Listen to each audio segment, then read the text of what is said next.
देश न्यूज में आपका स्वागत है। मैं हूं आपके साथ धर्मिष्ठा और आप देख रहे हैं हमारा खास कार्यक्रम पर्दाफाश। सरकारी अफसरों की मनमानी सरकारी खजाने पर भारी पड़ रही है। इसका खुलासा भारत के महालेखाकार की रिपोर्ट में किया गया है। दरअसल तकनीकी शिक्षा कौशल विभाग के अफसरों ने अपने चहेतों या फिर खुद के फायदे को देखते हुए ऐसी जगह हॉस्टल बनवा दी है जिसका कोई उपयोग ही नहीं हो पा रहा और इस हॉस्टल के निर्माण पर लगभग 26 करोड़ रुपए का खर्च आया है।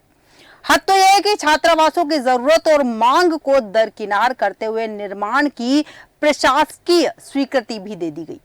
दरअसल तकनीकी शिक्षा एवं कौशल विकास विभाग TESDD ने केंद्रीय सहायता से राज्य के 38 शासकीय पॉलिटेक्निक महाविद्यालयों में 1 करोड़ की लागत से 38 बालिका छात्रावास भवन यानी कि 50 सीटर के निर्माण की प्रशासकीय स्वीकृति जनवरी 2012 में प्रदान की थी। केंद्रीय सहायता से निर्मित इन बालिका छात्रावासों के उपयोग से संबंधित जानकारी बताती है कि 30 पॉलिटेक्निक महाविद्यालयों में 26 करोड़ की लागत से निर्मित 30 बालिका छात्रावास अनुपयोगी रहे या अभीष्ट प्रयोजन के लिए उपयोग नहीं किए गए। कई स्थानों पर यह बालकों को आवास प्रदान करने के लिए या फिर पुस्तकालय आदि के रूप में उपयोग में मिले हैं।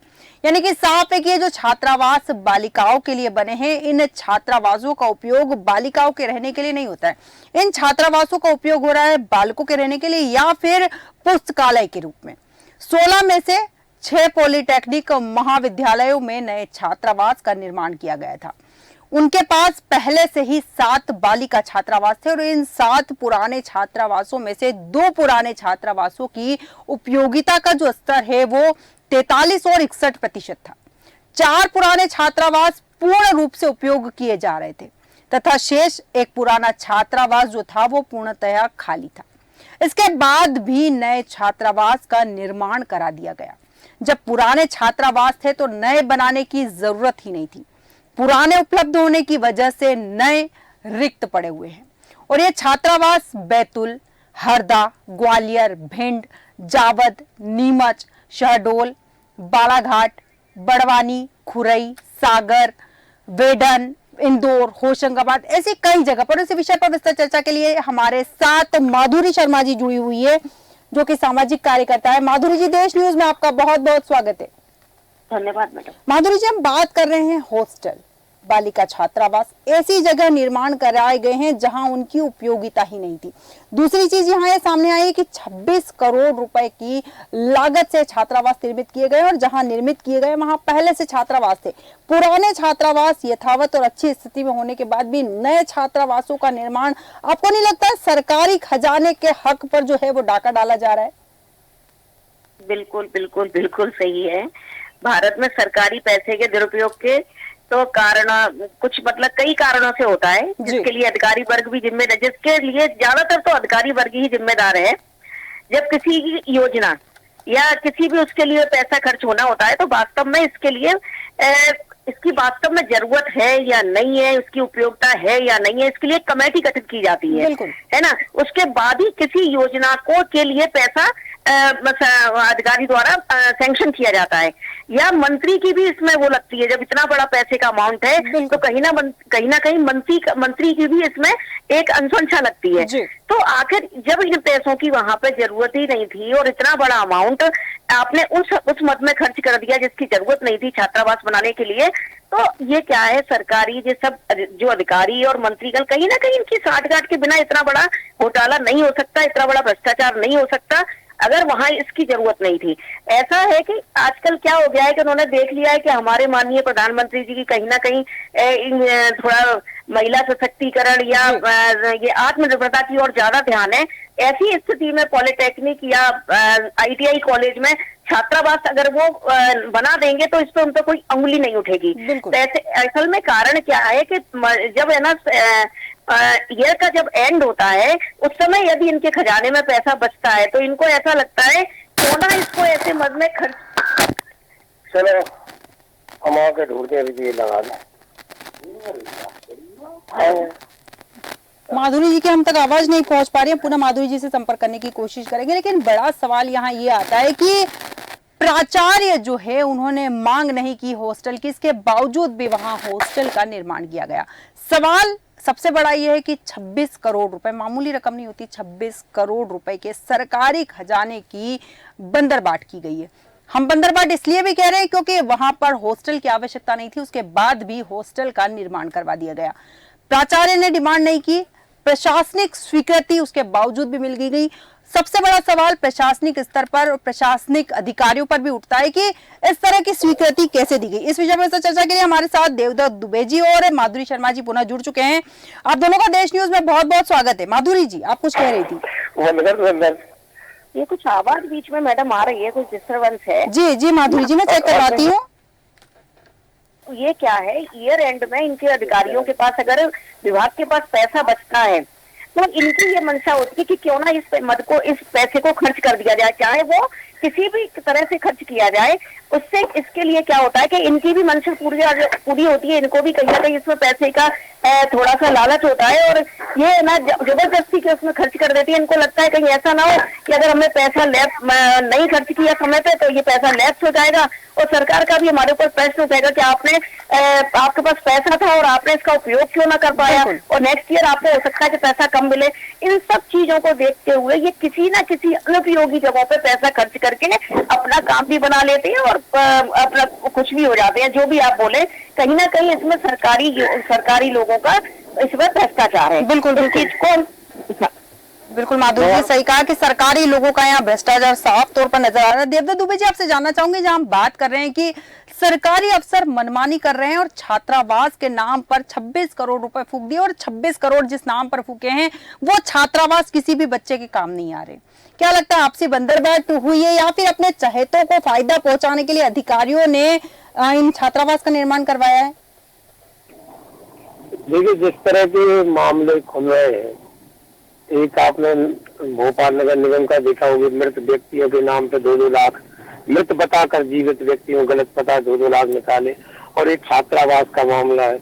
छात्रावास तो बच्चों की सुविधा के लिए कि जहाँ वो रह के पढ़ाई कर सके, अपना भविष्य बना सके, और उसी में यदि अफसर भ्रष्टाचार कर रहे हैं तो समझा जा सकता है कि किस हद तक गिरावट है और उसकी ऐसी समग्र जांच होकर दूसरी कार्रवाई होना चाहिए कि ये तो बहुत ही कई लोग तो खुद इसके पैसे से बच्चों को पढ़ाते हैं, दान करते, फीस दिलाते, किताब, ड्रेस, और ये उस सुविधा को जो सरकारी पैसे मिल रहे हैं उसमें भी भ्रष्टाचार कर रहे हैं। तो ये अक्षम्य अपराध टाइप का है। बिल्कुल सही कहा देवदत्त जी आपने कि अपराध टाइप का है, क्योंकि छात्रों के नाम से जो राशि आई है 26 करोड़ रुपए की बात कर रहे हैं, हम 1 आध लाख रुपए की बात नहीं कर रहे, 26 करोड़ रुपए की बात कर रहे हैं। माधुरी जी, आपके पास आऊंगे, आपको क्या लगता है कि ये जो अधिकारी है जो अपनी मनमानी कर रहे हैं, अपनी मनमानी के हिसाब से निर्माण करवा रहे, क्या लग रहा है चहेतों के फायदे के लिए या फिर खुद के फायदे के लिए इस तरह के निर्माण करवाए जा रहे हैं?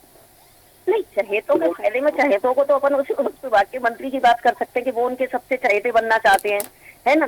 तो कहीं ना कहीं इसमें बंदरबाट तो है ही, जैसा आपने बोला जो शब्द है ना, कि भाई उनको भी मिले, हमें भी मिले और कुछ काम भी ऐसा हो जाए कि कहीं ना कहीं मंत्री जी का भी एक वाहवाही हो जाए और हमारे विभाग की भी वाहवाही हो जाए कि हमने देखो छात्रावासों का निर्माण किया, लेकिन उसमें खर्च कितना हुआ ये किसी को नहीं पता। ये तो आपके आंकड़े बता रहे हैं कि 26 करोड़ हुआ, है ना, लेकिन वास्तव में क्या खर्च हुआ इसको जानना बड़ा मुश्किल काम है, क्योंकि जब उस चीज की उपयोगिता ही नहीं थी, उस चीज की जरूरत नहीं थी, तो उस पर आखिर पैसा इतना बड़ा अमाउंट खर्च कैसे हुआ, है ना। ये तो एक सोचने की बात है ना। और जिसमें सरकारी जो अधिकारी हैं उनके द्वारा ये पैसे का दुरुपयोग किया गया है, सरकारी संपत्ति का। इनको सरकारी लोगों को सरकारी संपत्ति खजाना, है ना, ऐसा लगता है कि ये कोई अपना थोड़ी है। वो सरकारी खजाने को अपना नहीं समझते, उनको तो लगता है कि अगर ये खर्च हो रहा है तो इसको खर्च किया जाए और इसमें से कुछ लिया जाए। यानी कहते हैं सरकारी योजनाएं जो भी बनती हैं वो कहीं ना कहीं जो सरकारी अधिकारी हैं उनकी झोली भरने के लिए बनती हैं। तो ये बात बिल्कुल सही है। आज हम इसको इस तरह से देख सकते हैं कि भाई जब उनके हॉस्टल्स की 8-10 हॉस्टल जो बना डाले उन्होंने करोड़ों के, जब जरूरत नहीं थी तो क्यों बनाए।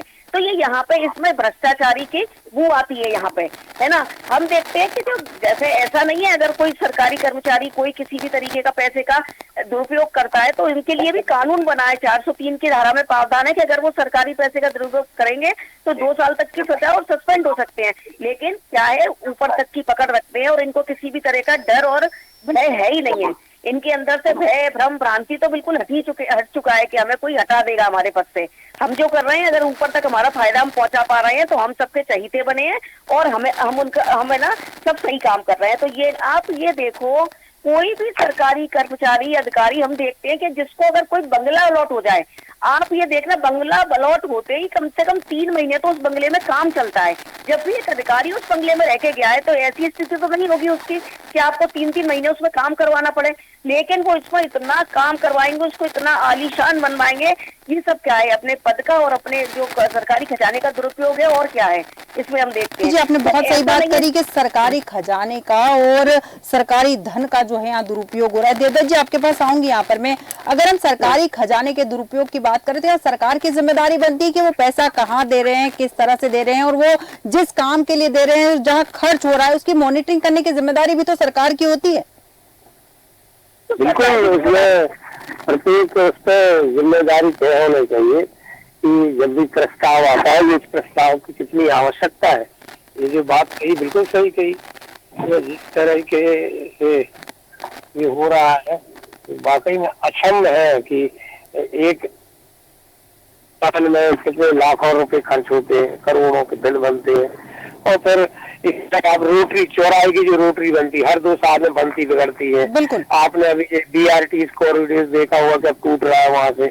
ये कौन योजना बनाते हैं ऐसी जिसकी दीर्घ नहीं रहती है, बाद में पहले करोड़ों रुपए उसको बनाने में किए, अब लाखों करोड़ों रुपए उसको तोड़ने में कर रहे हैं। बिल्कुल बिल्कुल देवदत्त जी, सही कहा आपने कि लाखों करोड़ों रुपए की जो बंदरबाट हो रही है उसे रोकना चाहिए और सरकार को इस ओर ध्यान देना चाहिए। बहुत बहुत धन्यवाद देवदत्त जी आपका हमारे साथ जुड़ने के लिए। माधुरी जी, आपके पास आऊंगी यहाँ पर। इसका खुलासा जो है भारत की महालेखाकार की रिपोर्ट में किया गया, वरना ये इस तरह का जो मामला है 26 करोड़ का जो गबन हुआ है, या फिर गबन ही कहेंगे क्योंकि वो उपयोग में किसी के आ नहीं रहे छात्रावास, तब जाकर इसका खुलासा। क्या लगता है सरकार को भी अपनी जिम्मेदारी समझनी चाहिए और लगातार ऐसी चीजों पर मॉनिटरिंग करनी चाहिए, क्योंकि जो राशि वो खर्च कर रही है वो जनता का ही पैसा है, जनता के लिए हितकर हो रहा है, जनता के लिए खर्च हो रहा है तो ठीक है, लेकिन जनता के लिए भी वो खर्च नहीं हो रहा है, केवल अधिकारी अपनी मनमानी से उस राशि को खर्च कर रहे हैं, तो ये तो गलत है ना। बिल्कुल गलत है। ये तो एक मॉनिटरिंग के बाद ही तो ये निकल के आया होगा कहीं ना कहीं कि भाई ये पैसे का यहाँ पे दुरुपयोग हुआ है, नहीं तो ये दुरुपयोग कभी निकल के ही नहीं आता। कहीं ना कहीं ऊपरी तौर पे जब इसका वो किया गया है, चाहे सेंट्रल लेवल पे किया होगा, क्योंकि आजकल ना कहते हैं ना कि हमारे प्रधानमंत्री जी की निगाह चारों तरफ है, तो ये बात बिल्कुल सही है। कहीं ना कहीं उन्होंने इस तरीके की टीम गठित कर रखी है कि अगर खजाने का दुरुपयोग हो रहा है तो वो पकड़ा जाए। तो यहाँ पे उनको ये इस तरीके का दुरुपयोग दिखा, तभी तो ये चीज सामने आई। नहीं तो इससे पहले जाने कितने इस तरीके के गबन हो रहे हैं और खजाने का दुरुपयोग हो रहा है, लेकिन कभी सामने नहीं आ पाता सरकारी लोगों का।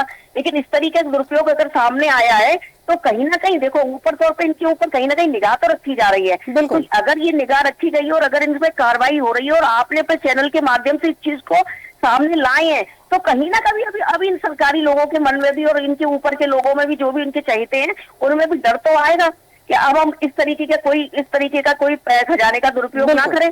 अगर आप सरकारी खजाने का दुरुपयोग कर रहे हो तो आपके प्रदेश का समझो आप उसमें डाल रहे हो उसको, है ना, सरकार अपने प्रदेश को आप उसमें डाल रहे, उधारी में डाल रहे हैं, देश को उधारी में डाल रहे हैं, और कितना बड़ा ये मतलब देश को नीचे लाने वाली बातें हैं। तो आपको इन पर कर्मचारियों को, अधिकारियों को ये समझो, जब ट्रेनिंग दी जाती है तो इनकी ट्रेनिंग में भी बताया जाता है कि सरकारी खजाने का उपयोग आपको बिल्कुल अपने पैसे की तरह करना है, कि जैसे आप अपने पैसे के लिए सोच समझ के करते हैं। लेकिन पता नहीं इनकी मति, इनकी बुद्धि क्या भ्रष्ट हो चुकी है, इनको पैसे पैसे पैसे के सिवा कुछ नहीं दिखता है, सिवाय भ्रष्टाचार जो अपन देख रहे हैं और जो सुनाई दे रहा है, इसके सिवा वास्तव में आज है ना बहुत ही कम ऐसे कर्मचारी बचे हैं, बहुत कम ऐसे अधिकारी बचे हैं जो भ्रष्टाचार में लिप्त ना हो। नहीं तो अधिकतर आप किसी भी विभाग में चले जाओ, किसी भी जगह चले जाओ, बिना पैसे के कोई काम नहीं होता। लोग तो कहने लगे हैं कि भैया सुविधा शुल्क देंगे तभी काम होगा।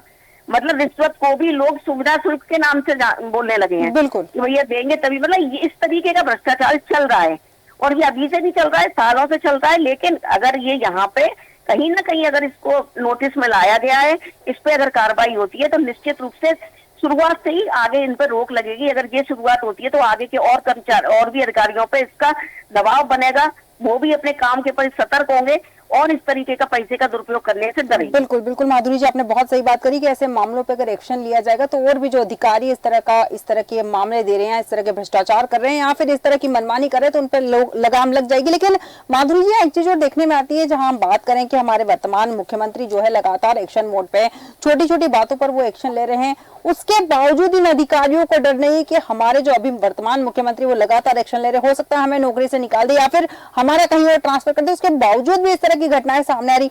लगता ही नहीं है तो प्रशासन जो सरकार है उनका बिल्कुल भी डर नहीं है, खौफ ही नहीं है, या फिर उन्हें लगता है कि केवल तबादला ही तो करेंगे। हाँ, ये तो चीज है ही, क्योंकि देखो क्या होता है, कोई व्यक्ति शुरू से जो काम करता चला आता है, बीच में कोई भी ईमानदार व्यक्ति भी अगर आज सीएम के रूप में आ रहे हैं, पर उनको तो ये लग रहा है ना कि धीरे धीरे हम उनको भी सेट कर लेंगे, शायद उनकी ये नियत रह रही हो, है ना, और आगे चल के उनको भी पता पड़े कि जब उनके ऊपर एक्शन हो तो क्या होता है ना। तो ये तो सब ऊपर से भी इन चीजों में भी ज्यादा समय नहीं हुआ है ना, उनको बने हुए तो वो, लेकिन ये तो आ रहा है कि वो हर चीज पर नजर रख रहे हैं, भ्रष्टाचार को रोक लगा रहे हैं। तो ऐसा नहीं है, अगर वो वास्तव में अगर सही नियत से अगर काम करेंगे तो कम से कम मध्य प्रदेश में तो ये भ्रष्टाचार, जितने भ्रष्टाचारी अधिकारी जो बार इतने भ्रष्टाचारी हो गए हैं, देखो उन पर तो अंकुश लगाया जा सकता है। अगर सीएम चाहे तो ये भ्रष्टाचार को अपने प्रदेश में से रोक सकते हैं। बिल्कुल बिल्कुल सही कहा आपने कि सीएम चाहे तो भ्रष्टाचार को प्रदेश में रोक सकते हैं। लेकिन माधुरी जी, अगर हम भ्रष्टाचार की यहाँ बात कर रहे हैं और छात्रावास की अगर हम यहाँ बात करें तो एक लंबी चेन समझ में आती है, क्योंकि छात्रावास की जरूरत किसने बताई होगी, किसने उसे सैंक्शन किया होगा, राशि किसी और ने स्वीकृत की होगी, निर्माण के लिए आगे की योजना किसी और ने बनाई होगी, मतलब एक लंबी चेन। आपको नहीं लगता है कि एक लंबी चेन बनी हुई है भ्रष्टाचार में भी, अगर लिप्त की बात हम करें तो? लंबी चेन की बात तो है, एक व्यक्ति द्वारा तो भ्रष्टाचार किया नहीं जाता, कम से कम 10-20 लोगों का इन्वॉल्वमेंट होगा। यदि उस छात्रावास को बनाने की अपन बात करते हैं, कहीं ना कहीं से उसके लिए वो आया होगा लेटर के भाई इसकी आवश्यकता है, किसने उसको जांच की, किसने उसकी अनुशंसा की, ऊपर तक फाइल गई, वहां से अनुशंसा होके आई। तो ऐसी बात तो नहीं है पूरा चैनल है ये इतने करोड़ का, कोई एक व्यक्ति को अधिकार नहीं है कि सैंक्शन कर दे और रातों रात छात्रावास बन जाए, है ना। तो कहीं ना कहीं ये सब है ना एक चेन के रूप में काम होता है। लेकिन क्या होता है कि बड़ा अधिकारी अगर ऊपर से परमिशन मिल जाए, बड़ा अधिकारी किसी भी काम को करना चाहे तो 2 महीने का काम 2 दिन में कर लेता है, और वो उसकी फटाफट परमिशन करा के पुरानी डेट में दिखा ये कर, ये होता है सब सरकारी ऑफिसों में, सब जानते हैं इन सब चीजों को। तो ऐसा नहीं है, ये मैंने बताया ना कि जैसे मार्च एंडिंग में कुछ काम ऐसे करते हैं, ये खजाने में पैसा है तो इसका इस्तेमाल कर दो, बिल्कुल देखा जाएगा जो बाद में देखा जाएगा। तो ये कहीं ना कहीं इस तरह की घटना हो सकती है, और इसमें इस बिना अधिकारियों के और ऊंचे तक लिंक के अलावा ये लोग है ना कुछ इस काम को नहीं कर पाएंगे। इसमें कहीं ना कहीं काफी लोगों का इन्वॉल्वमेंट है, पर मेन तो अधिकारी का इन्वॉल्वमेंट है जिसमें फाइनल साइन लगे हैं।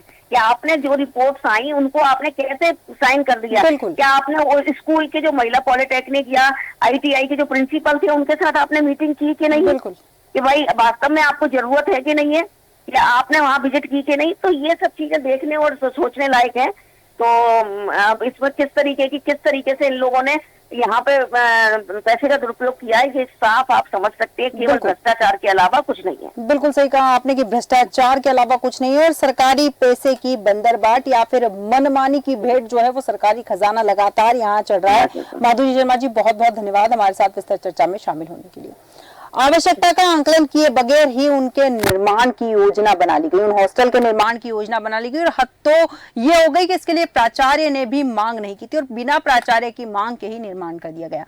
कई बार ऐसा होता है कि प्राचार्य लगातार मांग करते हैं कि हमारे इस महाविद्यालय में हॉस्टल की आवश्यकता है, निर्माण के लिए राशि स्वीकृत कीजिए, लेकिन बावजूद इसके वहां राशि स्वीकृत नहीं होती। और ये पहला मामला ऐसा सामने आया है, 26 करोड़ रुपए के हॉस्टल बनाए गए और बिना प्राचार्य की मांग के, और वो भी ऐसी जगह निर्माण करवा दिए गए जहां पर उनकी उपयोगिता नहीं। और बालिका छात्रावास की हम यहाँ बात करें, बालिकाओं वहां रहती नहीं है, वहां या तो कुछ छात्रावास ऐसे जो बनाए गए हैं उनमें या तो बालक रह रहे हैं, उनका पुस्तकालय के रूप में उपयोग हो रहा है, वो भी पुराने वाले छात्रावास करो। वर्तमान वाले जो नए छात्रावास बने हैं इतने रुपए में उनका निर्माण बिल्कुल भी नहीं हो रहा है। और सबसे बड़ी बात यह है कि जो जिम्मेदार अधिकारी है वो यहाँ लापरवाह नजर आ रहे हैं, सरकारी खजाने पर डाका डालते हुए नजर आ रहे हैं। हमारे आज के खास कार्यक्रम में इतना ही, बने रहिए देश न्यूज के साथ।